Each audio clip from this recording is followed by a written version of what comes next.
Je vous propose maintenant de traiter le problème numéro 2.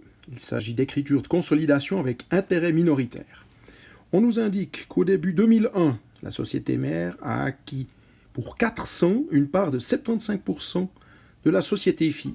On nous dit aussi qu'on va établir cette consolidation à fin 2004. Quels étaient les montants lors de l'acquisition? Le capital de T s'élevait au moment de l'acquisition à 300 et il y avait des réserves de primes de 180. Pour résoudre ce genre de problématique, j'aime bien poser un tableau où je vais afficher le capital action au moment de l'acquisition de la filiale qui était 300. Les réserves issues de primes, elles étaient, elles, de 180. Nous avons fait l'acquisition de 75% des parts de la société. On a donc eu droit à 225, respectivement les minoritaires 75. On a eu 75% de 180, ça fait 135.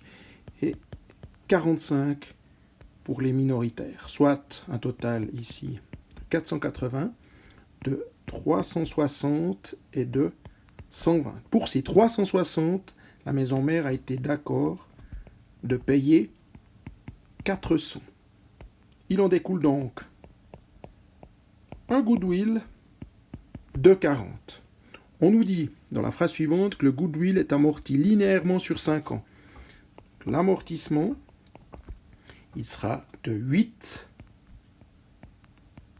par an, mais on a 3 années qui concernent les années précédentes et une année qui est l'année en cours. On aura donc 24 que l'on devra retraiter par rapport aux réserves issues de bénéfices et une année que l'on retraitera par rapport aux résultats.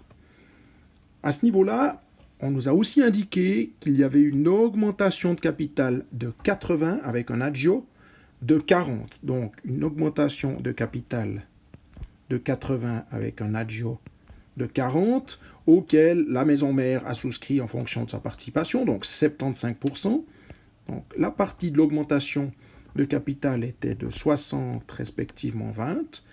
L'agio 30.